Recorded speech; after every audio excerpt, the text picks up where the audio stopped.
Hello students, welcome to my new video. Today we will discuss chelation. This is an important topic in coordination chemistry. Now, first of all, what is chelating ligand? देखिए बच्चों, chelating ligand किसको बोलते हैं? ligand last lecture जब हमारे हुए थे इसमें कोऑर्डिनेशन कंपाउंड में, उसमें ligand को हमने डिस्कस भी किया है. ligand जो है इलेक्ट्रॉन डोनर मॉलिक्यूल होते हैं, इलेक्ट्रॉन डोनर आयन होते हैं. ये सेंट्रल मेटल एटम के साथ में जुड़े रहते हैं, ठीक है ना. लेकिन chelating ligand as the name stated chelate, इसको कहीं पे प्रोनाउंस किया जाता है चिलेट करके भी बोलते हैं. तो मोस्टली जो एक्सेप्टेड किलेट करके हम यहाँ पर बोलेंगे. तो the ligand which is attach to a central metal atom or ion by bonds from two or more donor atom. देखिए, एक डोनर एटम होता है, आप उसको मोनोडेंटेट बोलते हैं. तो कुछ लिगेंड ऐसे होते हैं जिसमें more than one donor atom होते हैं. तो वो क्या होते हैं, दोनों डोनर एटम जो उसमें, अगर सपोज लेट कि there are two donor atoms, अगर वहाँ दो डोनर एटम हैं तो दोनों डोनर एटम जो हैं सेंट्रल मेटल एटम को क्या करेंगे, इलेक्ट्रॉन डोनेट करेंगे. तो इससे क्या होगा कि एक रिंग का फॉर्मेशन हो जाता है, ठीक है ना. तो उसको हम किलेट रिंग भी बोलते हैं. ओके, तो ये वन बाय वन इसको डिस्कस करते हैं. देखिए, किलेट लिगेंड अगर आपने बनाना है, अगर किसी को बोलना है किलेट लिगेंड, तो आपके पास में होना ये चाहिए कि उसमें more than one donor atom होना चाहिए. अगर केवल एक ही डोनर एटम है तो वो नॉन किलेटिंग लिगेंड होगा, उसमें रिंग का फॉर्मेशन नहीं हो सकता है. ओके, तो these are that's why called also called polydentate ligands. Okay, अब यहाँ पर हम कुछ एग्जांपल्स आपके सामने रख रहे हैं. देखिए, इथाइलिन डायमीन, जिसको कि शॉर्ट में EN करके भी लिखा जाता है, यहाँ पे दिया हुआ देखिए इथाइलिन डायमीन. CH2 है, CH2 देन NH2 एक से लगा हुआ है, दूसरे से भी NH2 लगा हुआ है. तो इथाइलिन किसके लिए वर्ड यूज हुआ, इसके लिए. देखिए, ethylene diamine NH2 that's why called ethylene diamine and EN is the abbreviated term.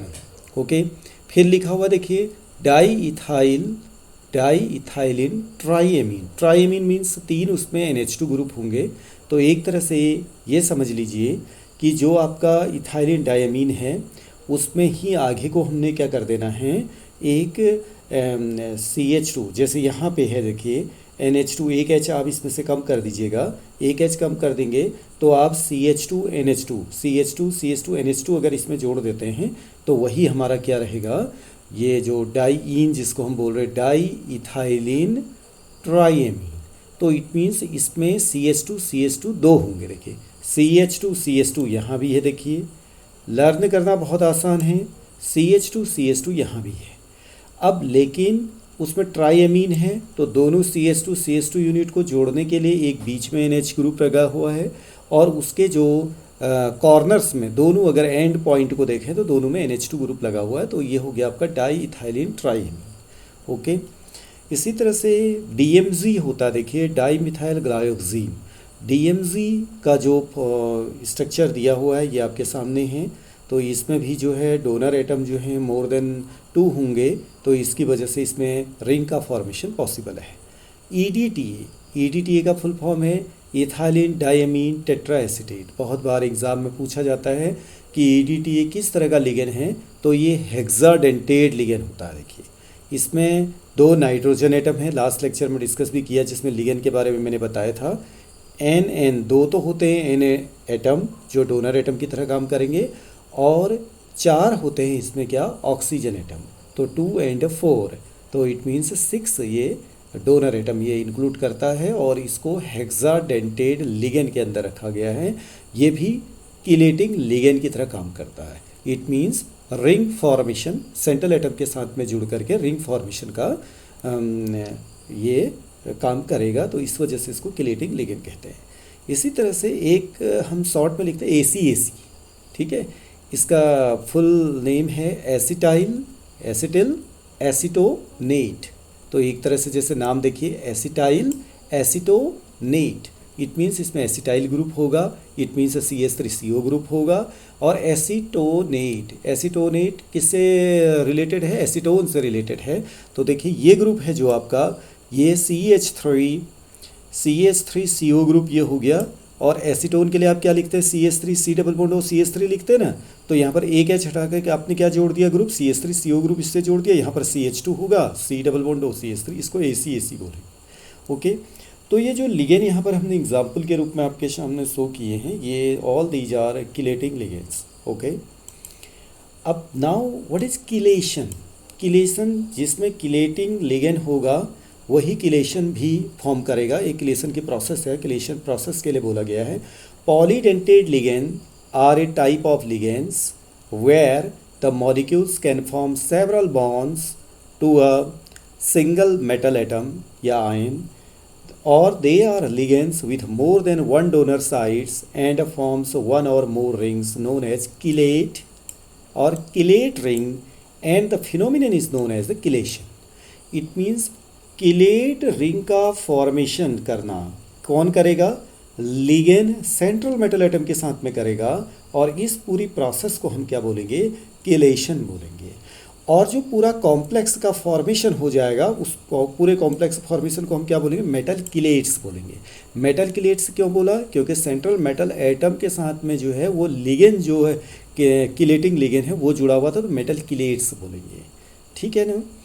Okay, now next देखिए, ये these are some more examples. Ethylene diamine ये पहले भी हमने डिस्कस किया, बट यहाँ पर हमने बॉन्डिंग शो कर रखी। देखिए NH2 CH2 CH2 NH2 है, तो ये N के पास में लोन पेयर है, ये सेंट्रल मेटल एटम। अगर यहाँ पर बीच में आप मेटल लगा देते हैं, ओके, मैं यहाँ पर M लिख दे रहा हूँ। देखिए यहाँ पर कोई भी मेटल हो सकता है, जैसे यहाँ नीचे दिया हुआ देखिए Cu। उसी तरह से दूसरा भी देखो, एक NH2 में लोन पेयर है, NH2 के ऊपर जो है आपका क्या है? नाइट्रोजन के ऊपर लोन पेयर है, वो सेंट्रल मेटल एटम को दिया जाएगा। दूसरा जो NH2 ग्रुप है उसके नाइट्रोजन के पास में भी लोन पेयर है, वो भी मेटल को दिया जाएगा। तो ये पूरा एक रिंग का फॉर्मेशन करेगा। देखिए अब यहाँ से पूरा क्लोज हो जाएगा। यहाँ पर मेटल लगेगा तो एक बॉन्ड ये हो गया, एक बॉन्ड 2 3 4 5, तो ये 5 मेंबर्ड एक रिंग फॉर्मेशन हो जाएगा यहाँ पर। ठीक है ना? तो ये एक केलेटिंग लिगेंड के अंदर आएगा। कौन? Ethylene diamine. उसी तरह से अगला एग्जाम्पल देखिए, बाईपिरिडिल या डाईपिरिडिल भी बोलते हैं इसको।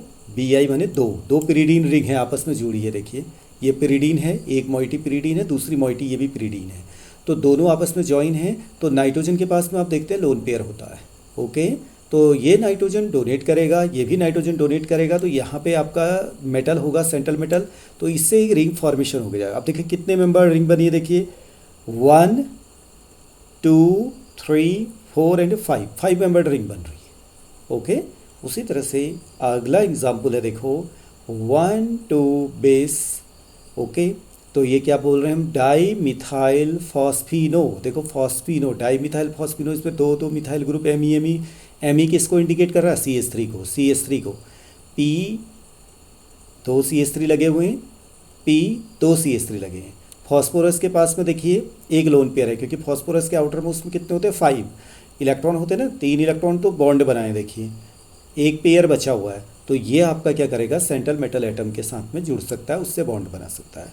तो इट मीन्स यहाँ पर भी जो है आपका एक किलेट रिंग फॉर्मेशन होगा। इट मीन्स कितने मेंबर रिंग बनेगी? देखिए 1 2 3 4 एंड 5 मेंबर रिंग यहाँ पर बन सकती है। ओके, इसी तरह से अब हमने क्या कर दिया? एक Me की जगह पर लगा दिया है PH, यानी कि PH माने C6H5। तो देखिए Me की जगह पर C6H5 लगा दिया, Me C6H5 लगा दिया, Me C6H5 C6H5 के लिए शॉर्ट में लिखा जाता है PH, और एक PH पूरा ये बनाया भी हुआ। देखिए तो इन दोनों में केवल ये अंतर है कि यहाँ पर डाईफिनाइल फॉस्फिनो है, और यहाँ जो था आपका डाई मिथाइल फॉस्फिनो। और इथेन आपने ये पूरा अगर नाम मैं इसको देखूं तो देखिए 1,2 bis di methyl phosphino ethane. Ethane किसके लिए बोला? 1 और 2, दो यहाँ पर आपके क्या हैं? कार्बन है, इसके लिए बोला। सेम उसी तरह से यहाँ पर PH लगा हुआ है, तो ये भी आपका क्या करेगा? किलेट लिगेंड की तरह काम करेगा, और एक किलेट रिंग यहाँ पर फॉर्म होगी, क्योंकि यहाँ पर मेटल होगा। और इस पूरी प्रोसेस को हम क्या बोलेंगे? किलेशन बोलेंगे। एक एग्जाम्पल दिया हुआ देखिए आप, CuEn ट्वाइस एक आयन दिया हुआ है, कॉम्प्लेक्स आयन है देखिए, CuEn ट्वाइस 2 पॉजिटिव एक आयन दिया हुआ है। इसको कैसे रिप्रेजेंट करेंगे देखिए, जो मैंने यहाँ पर आपको ऊपर एग्जाम्पल दिया था उसी तरह से। सेंट्रल मेटल एटम बीच में रहेगा कॉपर, ओके।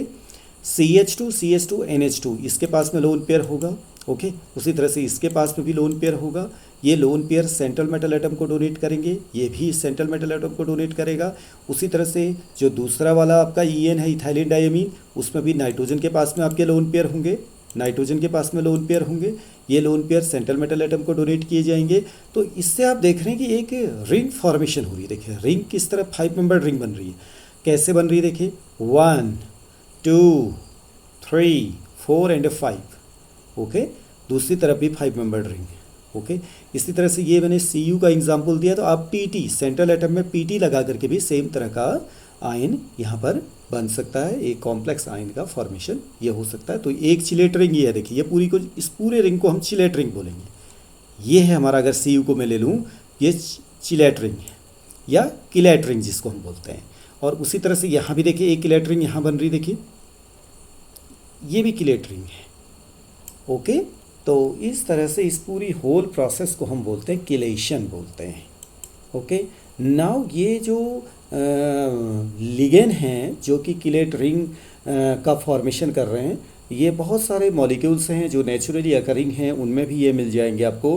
पोरफायरिन रिंग होती है क्लोरोफिल में या हीमोग्लोबिन में। देखिए तो क्लोरोफिल में देखिए ये पोरफायरिन है, पॉर्फिन होते हैं इसमें। देखिए पॉर्फिन की रिंग जो है अलग अलग आपके जुड़ी हुई है, देखिए 1 2 3 4, ओके। जैसे पायरॉल रिंग होती है उसी तरह की ये है। तो इसमें ये जो बीच में होगा, लेट यहाँ पर अगर आपका मैग्नीशियम आ जाता है बीच में, जो कि इनको ज्वाइन करने का काम करेगा, तो उसमें जैसे एक के साथ में तो NH है, दूसरे नाइट्रोजन के पास में एक लोन पेयर है, ओके।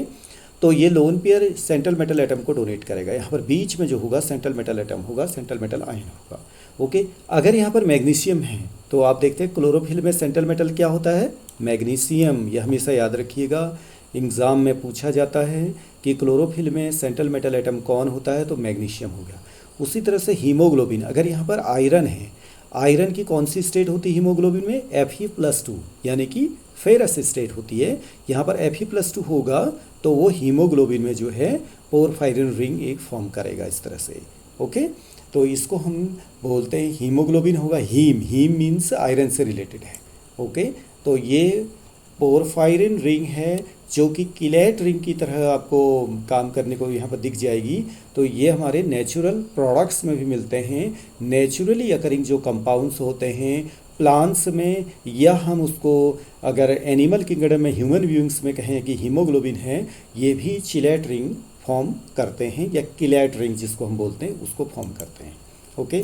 और यहाँ सम अदर एग्जाम्पल आप देखिए, और CuAC एसिटाइल एसीटोनेट, ठीक है ना। तो यहाँ पर दिया हुआ देखिए, ये Cu बीच में है, तो दोनों तरफ से जो है आपके ACC लगा हुआ है। देखो ACC यहाँ भी है, ACC यहाँ भी लगा हुआ है। और कितने मेंबर रिंग बनी हुई है देखिए, किलेट रिंग कितने मेंबर है, 1 2 3 4 5 और 6, यहाँ पर 6 मेंबर है, ठीक है ना। ये दूसरी वाली भी 6 मेंबर्स है, ओके। उसी तरह से NiDMZ ट्वाइस आप देखिए, इसमें भी आप देखिए DMZ लगे हुए हैं, 2 DMZ हैं। एक DMZ आप देख रहे हैं इस तरह से यहाँ से लगा हुआ है, उसी तरह से ये लगा हुआ है, और रिंग का फॉर्मेशन हो रहा है आपका। तो ये आपके किलेट रिंग का फॉर्मेशन NiDMZ ट्वाइस में भी होता है। उसी तरह से CaEDTA लिखा हुआ देखिए, EDTA means ethylene diamine tetraacetate. तो बीच में तो कैल्शियम है देखिए, उसमें EDTA एक ही है, देखो 2 नाइट्रोजन है देखिए, इसमें एक नाइट्रोजन यहाँ पर आ गया, एक नाइट्रोजन ये डोनर एटम की तरह काम करेगा। बाकी हमने क्या बोला था आपसे, 4 ऑक्सीजन है देखिए, कहाँ कहाँ से हो रहा है देखिए, 1 2, अगर सभी डोनेट कर रहे हैं तो देख लीजिए, देखिए 1 2 हो गया, ये 3 देखिए, और एक और बचा आपका 4। ये सेंट्रल एटम के साथ में डायरेक्ट लिंक हैं, इट मीन्स ये डोनर का काम कर रहे हैं, okay. Now what are the characteristics of the chelates, chelates की कैरेक्टरिस्टिक प्रॉपर्टीज़ क्या हैं। देखिए chelating ligand form more stable complexes. Actually जो किलेटिंग लिगेंड होते हैं वो रिंग का फॉर्मेशन करते हैं, इसलिए वो कॉम्प्लेक्स को स्टेबिलिटी प्रोवाइड करते हैं। जबकि मोनोडेंटेट जो लिगेंड होते हैं ना, वो रिंग का फॉर्मेशन नहीं बना पाते, रिंग का फॉर्म नहीं कर पाते हैं। तो इसकी वजह से वो किलेट रिंग के कंपेयर में जो है, किलेट लिगेंड के कंपेयर में जो है अनस्टेबल कॉम्प्लेक्स का फॉर्मेशन करते हैं। तो हमेशा याद रखिएगा, जो किलेटिंग लिगेंड होंगे वो मोर स्टेबल कॉम्प्लेक्स बनाएंगे then compare to non chelating ligands, जैसे मोनोडेंटेट लिगेंड है। Okay, a complex containing chelate ring such as COEN thrice 3 positive is more stable than CONH3 6 plus 3। Okay, तो आप दोनों में देखेंगे CONH3 6 है, इसका माने इसमें कोऑर्डिनेशन नंबर कितना 6 है, और आपके COEN थ्राइस दिया है तो इसमें भी कोऑर्डिनेशन नंबर 6 है। क्यों? क्योंकि EN जो होता है आपका बाइडेंटेट लिगेंड होता है, तो पर EN में, पर इथाइलिन डायमीन में 2 डोनर एटम होते हैं, तो टोटल आपके कितने हो गए, 6 डोनर एटम हो गए, तो 6 ही इसका क्या रहेगा, कोऑर्डिनेशन नंबर रहेगा। ओके, तो अगर किलेटिंग लिगेंड है तो मोर स्टेबल होगा, और नॉन किलेटिंग, देखिए NH3 में केवल एक ही डोनर एटम है तो ये नॉन किलेटिंग है, तो इट मीन्स ये ज़्यादा स्टेबल है। हमेशा याद रखिएगा, किलेटिंग और नॉन किलेटिंग में आ जाए तो किलेटिंग वाले को जो है ज़्यादा स्टेबल कर देना। Okay, ligands with large groups form unstable rings. अगर आपके देखिए 5 और 6 मेंबर्ड किलेट रिंग बन रही है तब तो स्टेबल है, लेकिन अगर आप देखेंगे कि बहुत बड़ी रिंग बन रही है ना, तो वो भी अनस्टेबल होती है। ओके, और बहुत छोटी रिंग बन रही है वो भी अनस्टेबल होती है। छोटी रिंग स्टेरिक हिंड्रेंस वगैरह की वजह से जो है अनस्टेबिलिटी होगी, और बड़ी रिंग में जो है बड़ा अगर लार्ज ग्रुप हो जाएगा तो वो भी जो है अनस्टेबिलिटी को प्रोवाइड करता है। तो आप देख रहे हैं यहाँ पर ligands with large groups form unstable rings, then the ligands with the smaller groups due to steric hindrance. Okay, तो यहाँ पर एक एग्जांपल दिया हुआ देखिए, Cu ट्राइन 2 पॉजिटिव है, तो इसमें लेस स्ट्रेन दी है, इसमें आपका लेस स्ट्रेन है, लेकिन अगर आप कोई बड़ा ग्रुप ले लेते हैं तो उसमें मोर स्ट्रेन होने की वजह से वो क्या हो जाएगा, लेस स्टेबल हो जाएगा, और ये वाला रिंग जो है मोर स्टेबल है। It means Cu trien 2 positive is much more stable then Cu trien, इसमें ये है टेट्राइन, जो मैंने 4 इसमें रिंग, आप देखें रिंग का हम काउंटिंग कर रहे हैं। देखिए अगर इसमें रिंग की बात करें हम 1 2 3 4 एंड 5, बल्कि यहाँ अगर आप रिंग की बात करें तो किस तरह से कॉम्प्लेक्स फॉर्मेशन हो रहा है। देखिए यहाँ पर भी देखिए, यहाँ पर से भी एक रिंग बन रही है, ठीक है, तो इस रिंग और इस रिंग के बीच में क्या होगा, एक स्टेरिक हिंड्रेंस काम करेगा। ये रिंग भी इसी से बन रही है, देखिए इसी नाइट्रोजन, तो 1 2 3 4 5, बट एक और आ गया यहाँ 6, तो इसकी वजह से क्या हो जा रहा है आपका, यहाँ पे स्टेरिक हिंड्रेंस होगा, तो ये अनस्टेबल हो जाएगा, ये स्टेबल हो जाएगा। ओके, नाउ अगर इसको थर्मोडायनेमिकली हम देखें, जैसे अगर चिलेट इफेक्ट होता है और जिसमें चिलेट इफेक्ट नहीं होता है, या उसको किलेट इफेक्ट कहें या चिलेट कहें, ठीक है ना। तो यहाँ पे देखिए कुछ स्टूडेंट्स मैंने देखा क्लास में कि चिलेट भी उसको बोल रहे हैं, तो मैं यहाँ दोनों तरह का प्रोनाउंसिएशन कर दे रहा हूँ जिससे कि किसी भी बच्चे को कोई किसी तरह का कन्फ्यूज़न न हो। तो थर्मोडायनेमिक पॉइंट ऑफ व्यू से अगर आप देखें तो जिसमें किलेट इफेक्ट होता है वो हम कह तो रहे हैं मोर स्टेबल है, तो उसमें थर्मोडायनेमिकली क्या डिफरेंस होता है उसको भी देखिए। सपोज लेट एक कंपाउंड दिया, देखिए NiH2O6 2 पॉजिटिव है। अब इसमें हम क्या कर रहे हैं, इथाइलिन डायमीन, क्योंकि इसमें 3 इथाइलिन डायमीन की हमने रिएक्शन की है, क्योंकि ये देखिए, क्योंकि H2O यहाँ पर जो है मोनोडेंटेट लिगेंड है और कितने हैं, 6 हैं। इट मीन्स NiH2O6 2 पॉजिटिव में जो कोऑर्डिनेशन नंबर है वो कितना है, 6 है। तो हमने इन लिगेंड्स को रिप्लेस करना है विथ किलेटिंग लिगेंड। तो EN जो है आपका बाइडेंटेट है, इट मीन्स पर मॉलिक्यूल में कितने डोनर एटम हैं, 2 हैं, तो हमें 6 डोनर एटम चाहिए, तो हमें 3 ही आपके EN चाहिए। तो हम क्या करेंगे, ये 3 EN को यहाँ रिप्लेस करेंगे। देखिए क्या बन गया, NiEN थ्राइस, और 6 के 6 H2O हमने क्या कर दिया, बाहर कर दिए। अब देखिए हमने क्या क्या चीज़ें हुई, देखिए बिफोर रिएक्शन टोटल मॉलिक्यूल कितने थे, एक तो था NiH2O6 2 पॉजिटिव का एक मॉलिक्यूल, और 3 क्या थे आपके EN के। टोटल कितने पार्टिकल हो गए, 4। ओके, जबकि रिएक्शन के बाद देखिए अब रिएक्शन के बाद क्या हो रहा है, NiEN थ्राइस 2 पॉजिटिव, ये तो है एक मॉलिक्यूल, तो ये हो गया, ये कितने हैं आपके 6 मॉलिक्यूल्स, तो टोटल पार्टिकल आपके कितने आ गए 1 + 6 = कितना हो गया 7। पहले थे 4 पार्टिकल, बाद में हो गए 7। पहले कितने थे 4 पार्टिकल, बाद में कितने हो गए आपके 7। तो इट मीन्स बताइए एंट्रोपी बढ़ी है या घटी है, एंट्रोपी बढ़ गई है। It means number of molecules आपके क्या हो गए हैं, नंबर ऑफ पार्टिकल्स जो हैं बढ़ गए हैं, यानी कि रैंडमनेस बढ़ गई है। ओके, तो रैंडमनेस बढ़ गई है। थर्मोडायनेमिक पॉइंट ऑफ व्यू से हम देख रहे हैं कि किलेटिंग जब इफ़ेक्ट हो जाता है तो उसकी वजह से जो है नंबर ऑफ मॉलिक्यूल्स जो हैं आपके बढ़ जाते हैं, ठीक है ना। तो नंबर ऑफ मॉलिक्यूल्स बढ़ जाने से क्या हो रहा है, देखिए दस an increase in the degree of randomness of the system causes greater complex stability, उसकी स्टेबिलिटी को क्या कर देते हैं, वो बढ़ा देते हैं, ठीक है ना। ओके, ये तो मैंने थर्मोडायनेमिक पॉइंट ऑफ व्यू से आपको बताया है। नाउ सेम इसी तरह से नेक्स्ट आपको बताते हैं फैक्टर्स अफेक्टिंग स्टेबिलिटी ऑफ किलेट्स। कौन कौन से ऐसे फैक्टर हैं जो स्टेबिलिटी है हमारे किलेट्स की वो उसको बढ़ा सकते हैं। तो पहला फैक्टर तो हम ये देखते हैं कि साइज के लिए, देखिए रिंग साइज का इफेक्ट पड़ता है। A factor of great importance in chelation is the size of the chelate ring.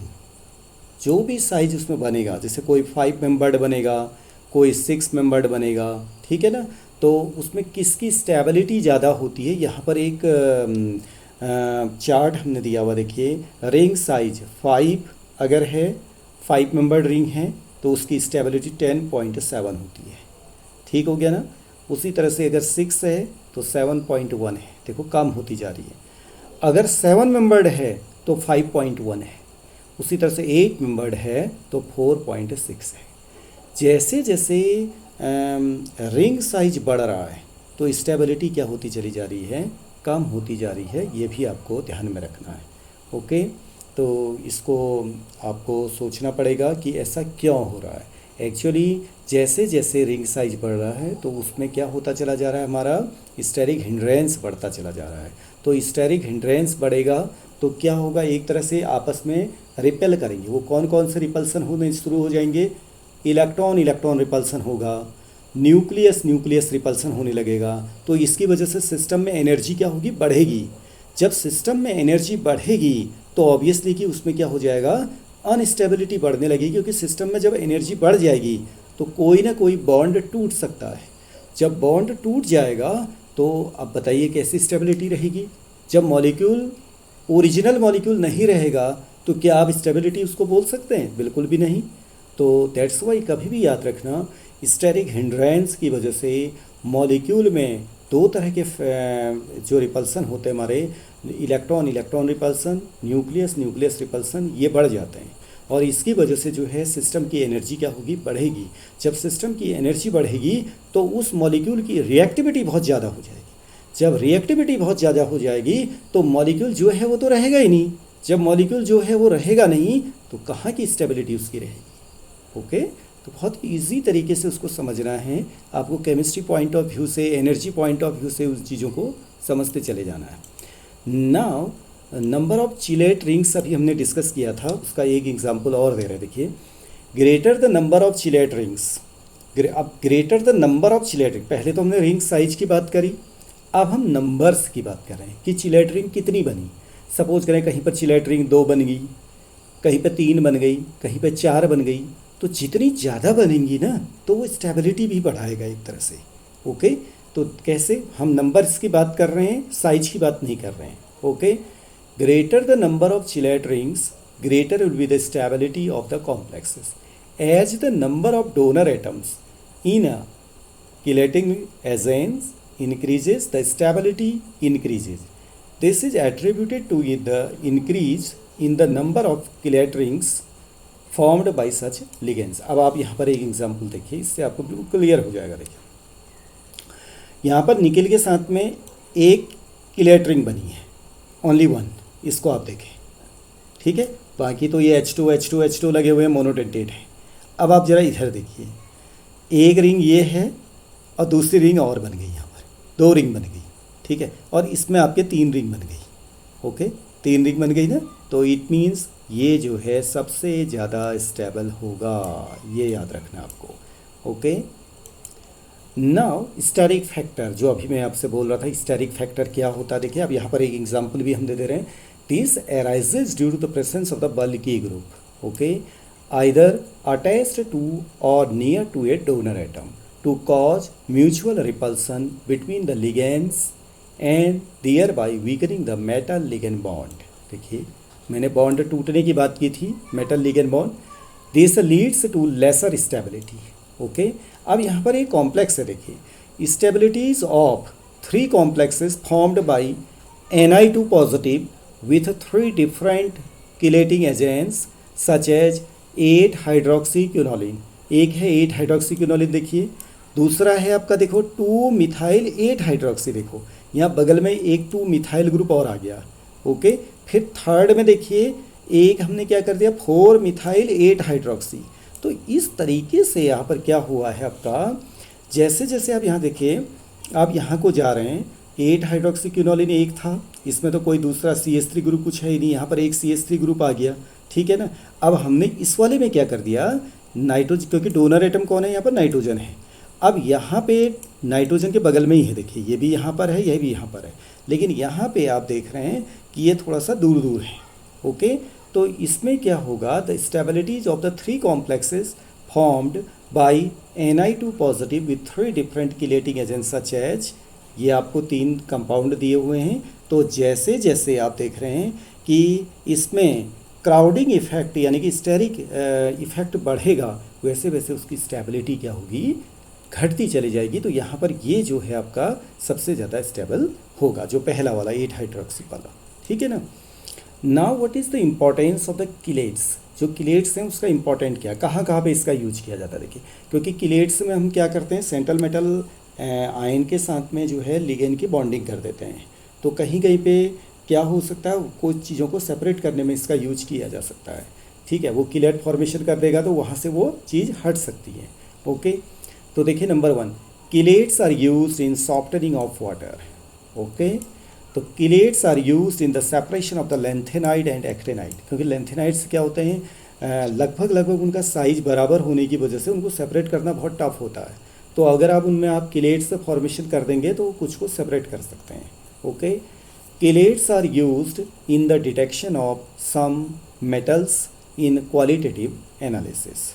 Okay, now again the coloured chelate complex formation with Al3 positive, Ni2 positive, Mg2 positive can be used to quantify these metals from their solution. Okay, the hardness of water, देखिए water की hardness को भी इससे आप remove कर सकते हैं। The hardness of water can be removed by synthesizing the water soluble chelate complex of Mg2 positive and Ca2 positive। Hardness जो है हमारी किसकी वजह से होती है, मैग्नीशियम और कैल्शियम के कार्बोनेट की वजह से जो होती है, तो ये उसको अलग कर सकता है। Okay, some neutral chelate complex are sparingly soluble in water but have high solubility in organic solvent that can be used to purify metal in organic phase. The chelating agents like EDTA यानी कि ethylene diamine tetraacetate can be used to eliminate harmful radioactive metals from the body forming their water soluble complex. उसी तरह से chelating agents can also act food preservative, इसकी तरह भी काम करता है, बाय बाइंडिंग और sequestering metal ions like iron और copper in certain foods in order to prevent the metals from oxidizing and speeding up spoilage. Okay, now what are the importance in biology, biology में भी इसका importance है। देखिए क्या क्या importance है biology में, देखिए in biology many widely divergent chemicals and biological processes are closely related to the formation of the chelate rings.